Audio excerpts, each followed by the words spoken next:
काश्मीर येथील पहलगाम येथे दहशतवाद्यांनी भ्याड हल्ला केला आणि या हल्ल्यामध्ये जवळपास 26 जण जे आहे ते मृत्युमुखी पडलेले आहे. खरं तर पहलगाम येथे फिरण्यासाठी जालन्यातील 3 कुटुंब गेलेले होते आणि राऊत कुटुंब जे ते आता जालन्याला दाखल झालेलं आहे आणि त्यांचा काही अनुभव आहे तो त्यांच्याकडनं आपण जाणून घेणार आहोत. दादा, खरं तर पहलगाम मध्ये जो हल्ला झाला त्याच्या आदल्या दिवशी तुम्ही तिथे होते आणि तुमचा असा दावा आहे की त्यातला जो दहशतवादी त्यांनी तुमच्याशी संवाद साधला. हो, नक्कीच. अ, सर्वात अगोदर तिथे जो हल्ला झाला आणि तिथे निष्पाप लोकांचा जीव गेला, त्याचं म्हणजे नक्कीच आपल्या गव्हर्नमेंटनी यांनी काहीतरी ऍक्शन घेऊन त्यांना न्याय दिलाच पाहिजे. आम्ही 20 तारखेला श्रीनगर इथे गेलो होतो आणि त्यानंतर 21 तारखेला श्रीनगरहून आम्ही पहलगामसाठी निघालो आणि 1-1:30 वाजता साधारणतः आम्ही पहलगाम इथे पोहोचलो. आणि वरती ते हॉर्सनी किंवा पायी असं, घोड्याने किंवा पायी असं जावं लागतं. म्हणून माझे आई वडील ते खाली थांबले आणि मी घोड्या घेऊन तिथे वरती बाईसरन व्हॅली जी आहे, त्याला मिनी स्वित्झर्लंड म्हणतात, तिथे मी गेलो होतो. आणि तिथं एक मॅगीचा स्टॉल आहे, तिथे मी थांबलो आणि मॅगी ज्यावेळी मी तिथे खात होतो तर तिथे 5-6 लोक आले आणि त्या 5-6 लोकांपैकी एकाने मला विचारलं, अरे तुम्ही काश्मीरी आहात का? म्हणलं नाही, मी तर इथलाच आहे. म्हणलं नाही, तुम्ही काश्मीरी वाटत नाही, तुम्ही हिंदू आहात का? म्हणलं नाही, मी तर इथलाच आहे. मला थोडं विचित्र वाटलं, यार असं आपण फिरतो, असं कोणी कोणाला काही विचारत नसतं, काही होत नसतं, पण त्यांनी मला असं विचारलं आणि मग ते त्यांच्यामध्ये काश्मीरी भाषेत ते बोलत होते. ते चर्चा करत असताना माझ्या एक असं लक्षात आलं की बाबा ते असं बोलत होते की बाबा तिथं आज गर्दी कमी आहे, भीड़ कम है आज वहां पे.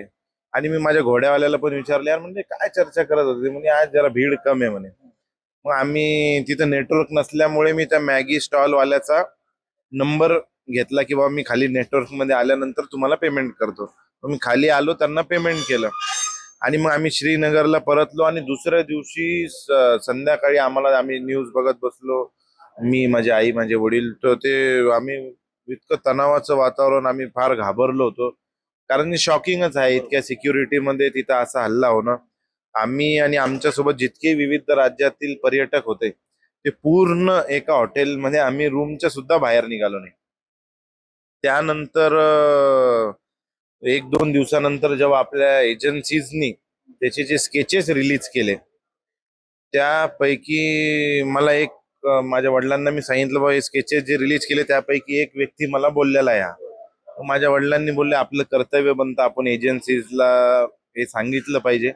तर आम्ही तिथं घाबरलेलो होतो, फार तणावाचं वातावरण होतं, आम्हाला परत यायचं होतं. त्यामुळे आम्ही ईमेलद्वारे ती NIA ला माहिती दिली होती. नेमकी तुम्ही NIA ला काय माहिती दिली आणि NIA कडनं काही प्रतिसाद मिळालाय का?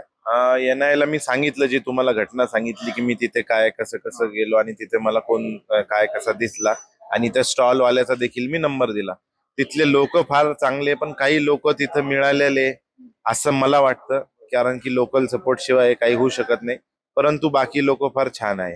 आणि दुसरा तुम्ही विचारलं की NIAचं अजून काही मला रिप्लाय किंवा असं काही आलेलं नाही, परंतु जर काही आला तर त्यांना नक्कीच आम्ही कॉपरेट करू, त्यांना जर आमच्याकडून काही हेल्प होत असेल तर. म्हणजे तुम्ही जिथं मॅगी खायला थांबले होते, तुम्ही त्यांना म्हणजे तुमच्याकडे रेकॉर्ड पण असेल की फोन पे ना तुम्ही त्याला पेमेंट वगैरे केलेलं, हो, तर त्यावेळेस तिथं त्यांच्याशी संवाद झाला होता का? हो, ते बोलला होता मला, त्यातला एक माणूस. ते मला 2 दिवसानंतर जेव्हा स्केचेस रिलीज झाले त्यानंतर माझ्या लक्षात आलं की आपल्याला जो बोलला तो दहशतवाद्यांपैकी एक दहशतवादी होता. हे जालन्याचे आदर्श राऊत होते. खरं तर हे देखील पहलगाम येथे फिरण्यासाठी गेलेले होते. पहलगाम हल्ल्याच्या आदल्या दिवशी त्यांच्याशी एका दहशतवाद्यांनी एका मॅगी स्टॉलवरती चर्चा केल्याचं त्यांचं म्हणणं आहे. त्यांनी या संदर्भात NIA ला देखील मेलद्वारे तशी माहिती दिली आहे. मात्र NIA कडनं अद्याप त्यांना उत्तर आलेलं नाही. मात्र NIA ला आम्ही सगळ्या प्रकारे सहकार्य करू असं त्यांचं म्हणणं आहे. अक्षय शिंदे, साम TV न्यूज, जालना. देश विदेशातील प्रत्येक घडामोडींचे लाईव्ह अपडेट मिळवण्यासाठी आता साम टीव्हीच्या सर्व सोशल मीडिया प्लॅटफॉर्मला लाईक, फॉलो आणि सबस्क्राईब करा. तसंच सर्व नोटिफिकेशनसाठी बेल आयकॉन प्रेस करायला विसरू नका.